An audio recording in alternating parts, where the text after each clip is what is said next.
Welcome back to Season 2 of Sailing Sitka. We are Jay and Kenna, two young Canadians who stepped outside the box of comfort and decided to act on their ambitions of sailing around the world. We first set sail from Victoria, BC, Canada, and have been adventuring around Mexico ever since.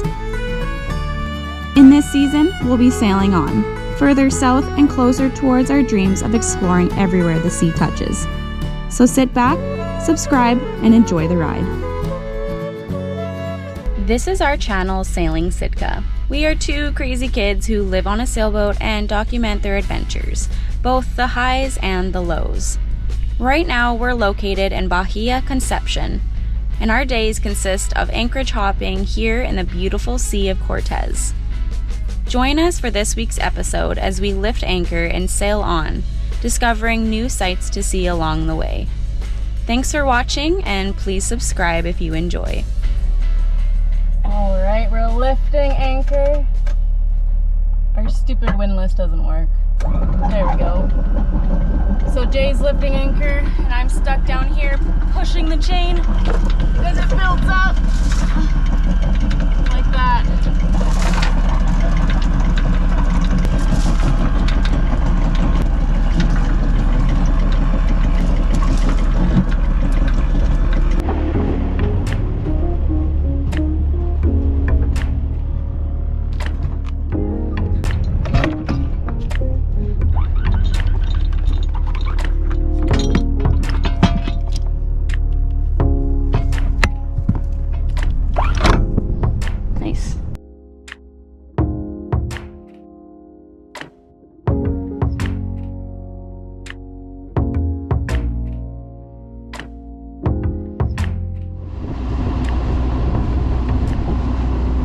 The charts aren't really great here, so we gotta like take it slow, and Kenna's gonna have to go on that beam there on the starboard side to like make sure that we're clear of this reef that's gonna be on our starboard side when we make our approach.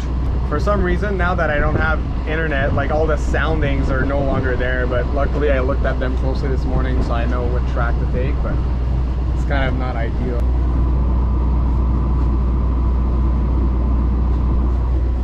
Wind is pretty much coming in directly from where we're going, but that's good because Saint-Estepec is the most protected for northerlies. So this anchorage is really close, like it's only like 2.5 miles from where we were just at. So and we needed to charge the batteries, since at this anchorage the way the sun is in the morning, it faces the stern of the boat, and then in the afternoon faces the stern of the boat because we swing. Sadly in that anchorage we're always facing the stern wherever the sun was, because we would switch. It's never happened to us before actually that we've had like such terrible luck with the sun, but it's all good. It was a nice anchorage, but time to check something out.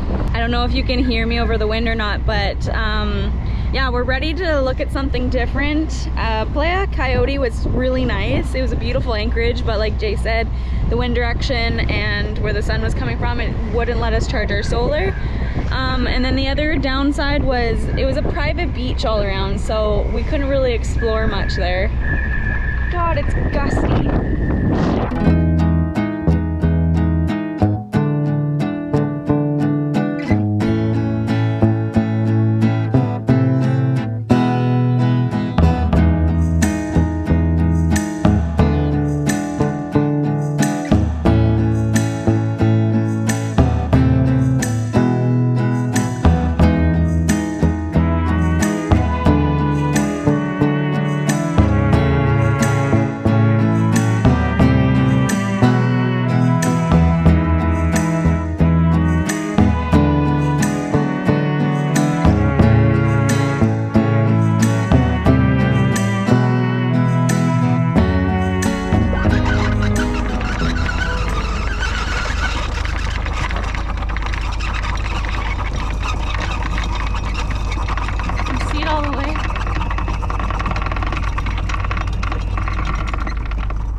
And that's that.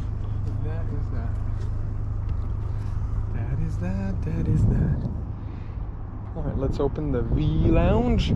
V Lounge, and put the solar panel on for the V Lounge, baby. V Lounge. Where are we?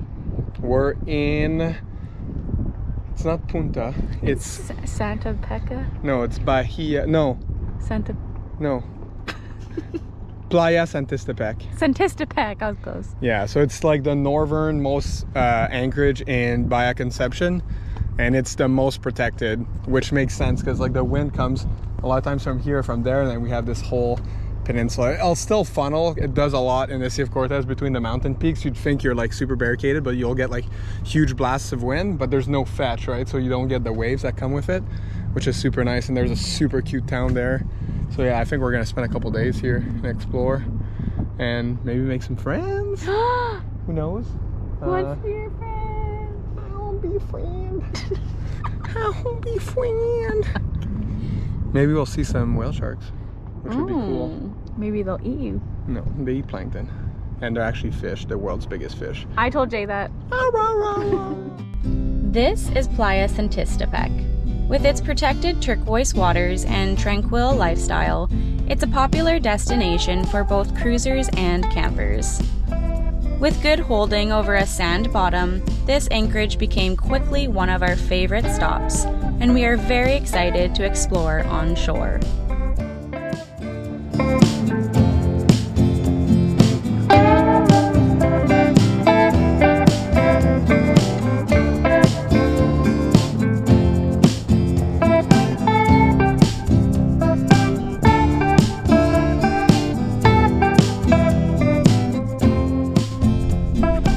Drinks at Armando's, and we ended up on a personal tour of the crazy rigs belonging to Baja 1000 contestants Team 1006.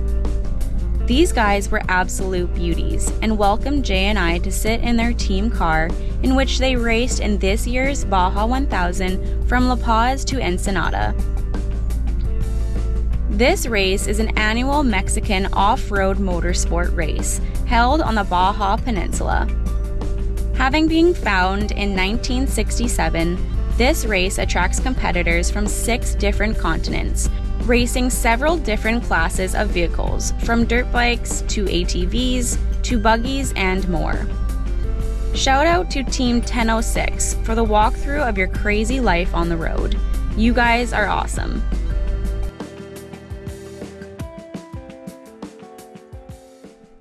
Good morning, everyone. Supposedly there is some hot springs here as well, so we're gonna go try to find these ones that we did not find in the last bay. Because we didn't pay attention to here. So last time when we went, we were looking here. That's as far as we went, was right at the end of this beach, and the warm springs were actually here. But now we're up here, we're anchored in Santistepec, and the hot spring. This is the beach we went to yesterday, and this is Armando's. This is where we had some of the best margaritas we've had. And we met some awesome people yesterday. It was a super cool day. And now we're gonna go in here, which is the next beach over, which is actually kind of as close to this beach from us because we're anchored right here. And the hot spring's supposed to be right here. And there's actually another hot spring there. So we'll go check it out.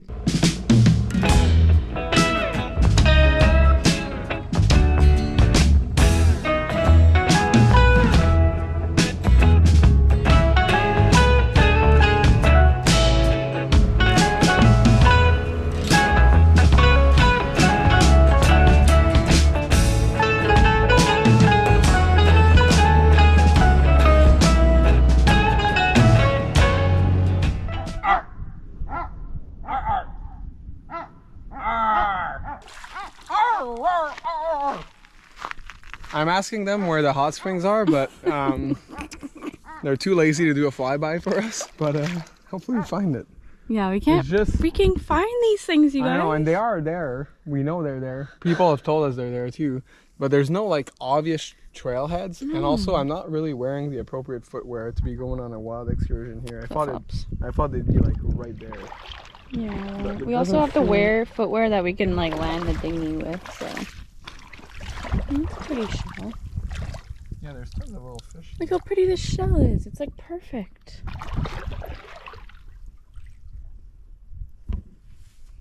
I'm a mermaid. Wow.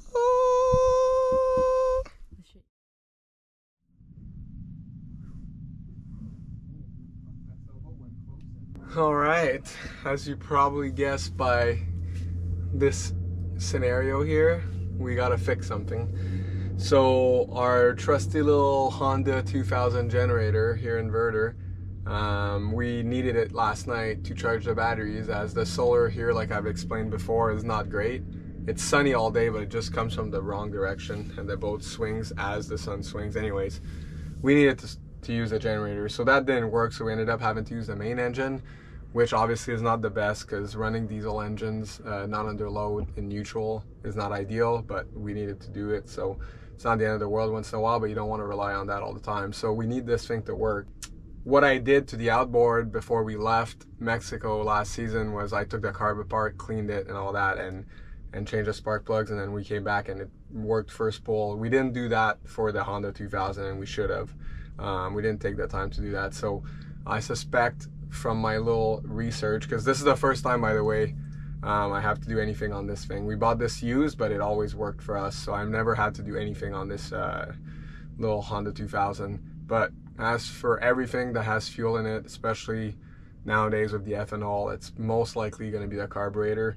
So I just watched a quick video on YouTube, and that's the other advantage of having Starlink, is I was able to actually just turn the Starlink on and then go on YouTube this morning and watch a few videos on it, so that it's going to be a lot quicker for me than having to figure it all out by myself. So if I didn't have Starlink, I would have had to, you know, go in town, and there's not even any place here with Wi-Fi. So that's where sometimes it's nice to have internet, honestly. It's not just for watching fun YouTube videos. Sometimes it's good for just like diagnosing something, especially because I don't have the instruction manual with this. But anyways, it seems pretty straightforward. So we're just gonna take this apart and we'll show you. I don't think this is gonna be a how-to video, because like I said, this is gonna be my first time doing it. All right, so that's what it looks like. Obviously the carburetor's there, you can see the ball, but we have to take off this assembly. If I'm not mistaken, this is the air filter, and there's like a sponge in here that acts kind of a ghetto filter, but let's just take this apart here. The other advantage of us filming this right now is that if I forget how to put this together in 2 minutes, I can rewatch the video. Sometimes I get ahead of myself, like a kid playing Lego. Oh yeah, it looks exactly like what we just saw. So there's the little air filter. Basically that's your filter. Works.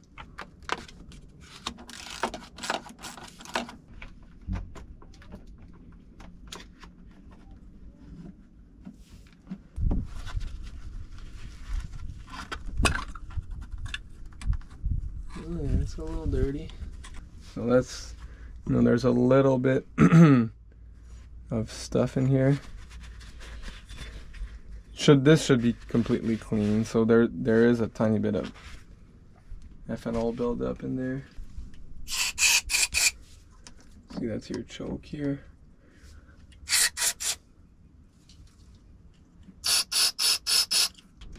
If this works,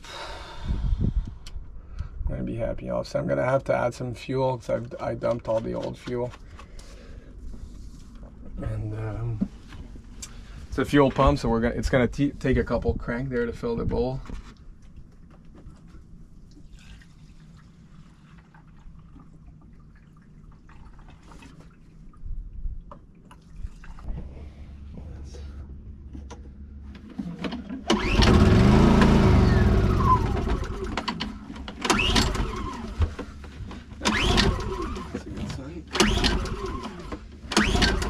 That right now, that probably just fired up the carb cleaner.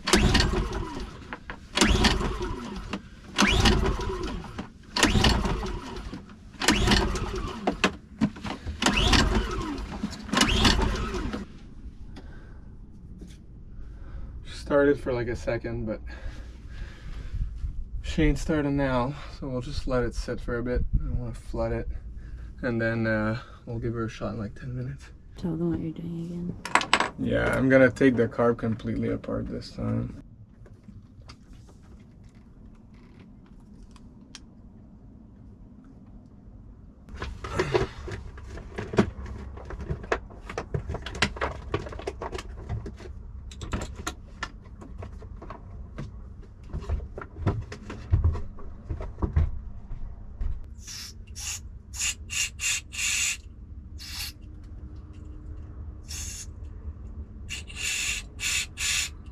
So yeah, I think the problem is the jet was really, it's stuck in there. I can't even get it out. Normally you unscrew this and it comes out. But... I'll need my dental pick or something. The culprit. 100% the culprit. See all these tiny little holes? That's what makes these generators so good, but it's also a nightmare because you want... Some of them are clogged. I'm gonna put some fuel. No. And now it's gonna fucking roar, baby.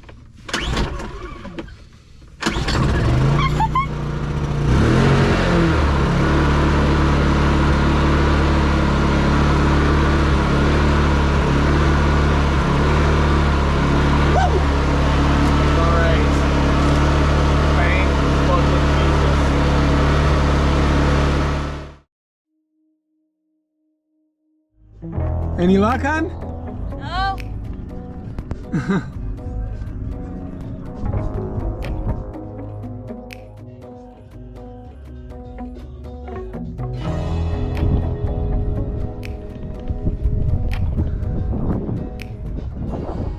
Let's try to catch dinner. We haven't been in a grocery store in 2 weeks, so that'd be nice. Get some fresh fish. But it's the price you gotta pay to be in paradise. Can't really complain out here. Santistepec has been nothing but kind to us, which makes it all the much harder to leave this beautiful bay. But as they say, the show must go on. Next on Sailing Sitka, we're on the move, sailing further south and towards new anchorages to discover. Stay tuned, and we hope to see you all next Sunday. Thank you for watching this week's episode of Sailing Sitka. Stick around for more to come. If you enjoyed, please spread the love and let us know. Special thank you to our Patreon members for making these videos possible, as well as helping our dreams come true. See you all next week.